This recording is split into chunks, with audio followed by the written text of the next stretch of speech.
Allahu Akbar. Allahu Akbar walillahil hamd. Alhamdulillah, telah 20 tahun Muslim Care ditubuhkan, kita berjaya memberi bantuan kepada 50 buah negara dan juga telah menubuhkan pusat-pusat Islam ataupun masjid-masjid di 15 buah negara. Ini semua adalah hasil daripada sumbangan tuan-tuan dan puan-puan dan telah jadi sedekah jariah pada tuan-tuan dan puan-puan.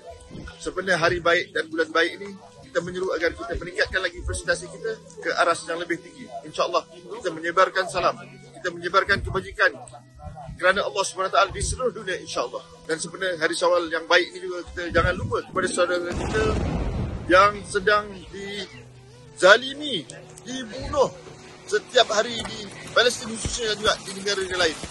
Oleh itu, kita jangan lupa akan nasib mereka kerana mereka dalam ujian yang sangat berat. Tapi sebenarnya kita umat Islam juga diuji. Allah lihat apakah tindakan kita atau kita sekadar hanya melihat, mampu melihat saja. Dan kita naklah bertindak dengan lebih baik itu dan kita membantu mereka. Dengan juga kita jangan lupa untuk berdoa supaya Allah beri kemenangan kepada mereka dan menghancurkan Zionis yang amat zalim ini. Sempena 1 Syawal 1446 Hijrah, Muslim Care Malaysia mengucapkan selamat Hari Raya Aidilfitri.